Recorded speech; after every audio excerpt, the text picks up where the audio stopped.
Okay, so this will be the continuation of the discussion that I had with my section A, with your classmates in section A. So if you're able to watch the video, then it's easy for you to follow the continuation of this topic. Please take note that there will be no discussion of the previous topic for section A, and just watch the video. Okay, yes.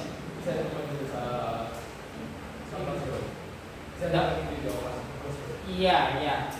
But I mean, the video that I'm going to send is for section B, for section A. So you need to listen. Okay, but the video that I sent you was the discussion of section A. So I will not send that to them. Okay, so that they will listen. Okay? Anyway, so this morning, this is part of the discussion of eukaryotic cell. So this is one of the parts or the organelles that is found in a eukaryotic environment. And this one is the Golgi complex. So the title that was given for the Golgi complex is the packaging center of the cell. Now, how come it is considered as a packaging center, the packaging center of the cell? So later, we will discuss how does the Golgi complex facilitates the alteration, okay, the chemical alteration of a particular organic compound that is produced by the cell itself. Okay, now, so what is a Golgi complex? So this is how your Golgi complex look like. And it is capable of packaging and altering the organic compounds that is produced by a particular type of cell.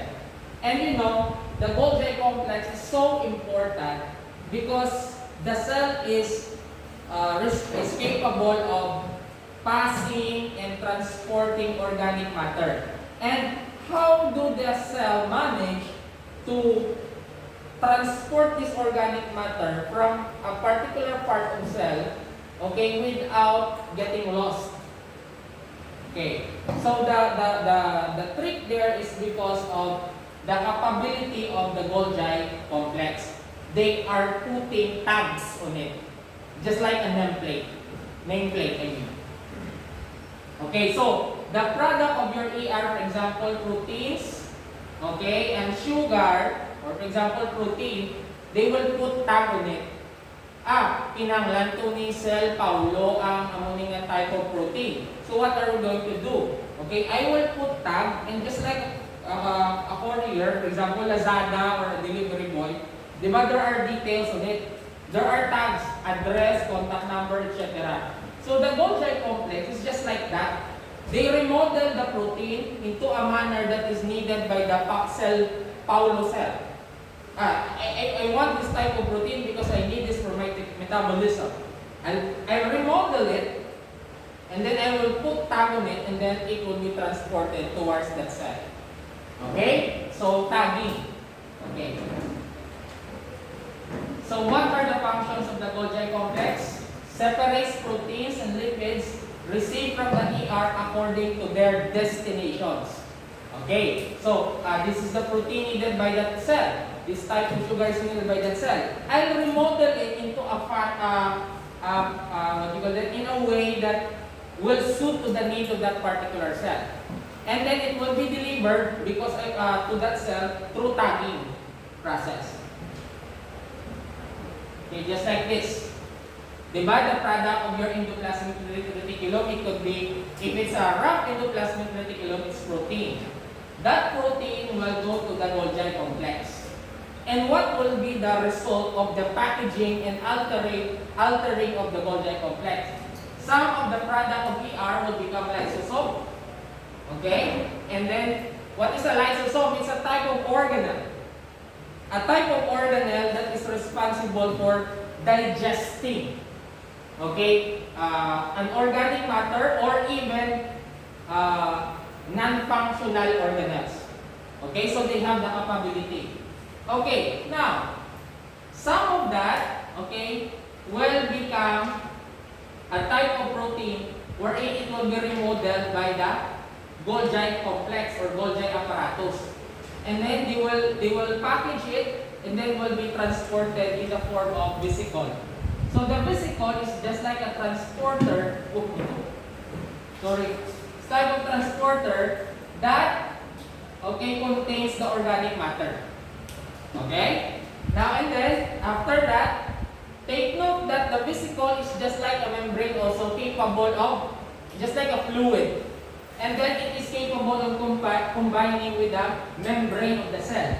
And when they combine, they will fuse and then release the material outside. The same thing in going in. Okay, so that's the purpose of your Golgi complex. Okay, the Golgi complex modifies some molecules. For instance, it adds sugar to the proteins to make glycoprotein. So this is how they use the so-called molecular tagging. They put names on it. Okay, what do they use? Sugar. From the word glycogen. So they will put sugar or tag to the protein. That's why it will become glycoprotein. Do you get my point?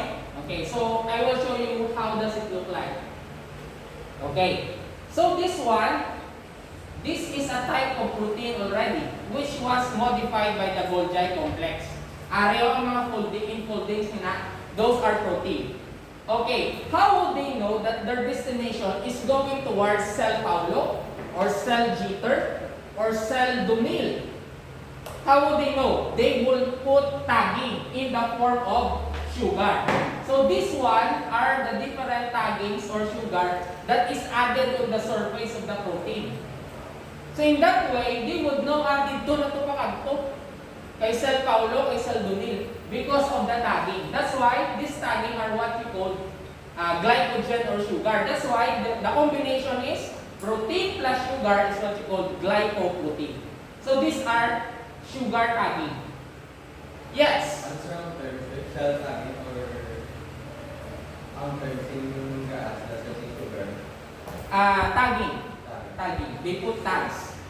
Okay? So in that way, it will be delivered in a specific part of the cell or specific cell itself. Do you get my point? Okay, that's what you call tagging. So ano yung mga names na ginagamit? Ginabutangan sa surface ng protein. Okay, in the form of sugar. Gets? So the Golgi packages these materials into vesicle that are then transported to other parts of the cell or to the plasma membrane for export. What does it mean? Or what do we mean with that? Okay, cell is capable of exchanging materials. Okay, so their product itself will be exchanged or transported to another cell. Okay, so that's why cell-to-cell communication is happening between cells.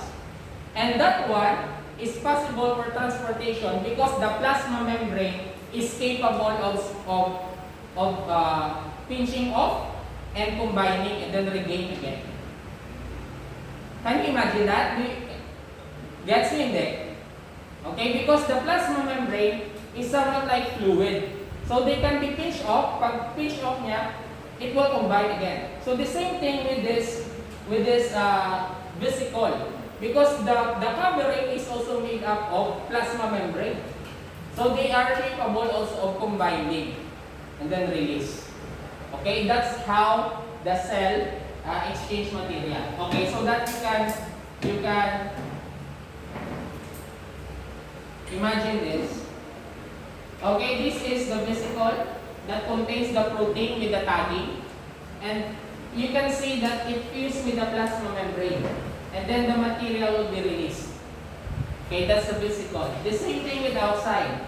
From other cell, fuse here, and then the material will, the membrane will form a pit, and then the material will fuse there because of, what do you call this? Binding site. There's a binding site, so the material will fuse, and then you can see, dito siya nagaling. This is actually part of the plasma membrane. So the plasma membrane will pinch off to form a vesicle and then release that inside the cell. Okay, the same principle.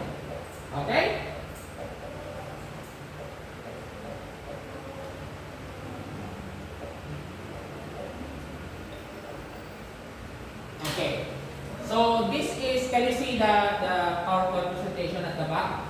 So this is how the Golgi complex work. The product of your ER, which is for example protein, will be transported through the vesicle, and then the vesicle will fuse with the Golgi complex.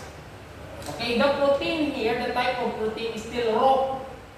It is not yet tailored to what the cell Paulo need. So the Golgi complex will modify it, okay, into a protein, a specific protein needed by cell Paulo. Once it is already modified, okay, it will pinch off, okay, and then it will be transported again in the form of vesicle. So don't be, okay lang daw ta, gin-open lang ni siya, pero ang vesicle actually bilog.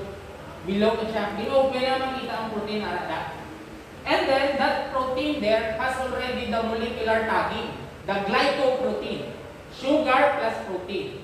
And then, this vesicle will fuse with the plasma membrane because this one is also, it behaves like a plasma membrane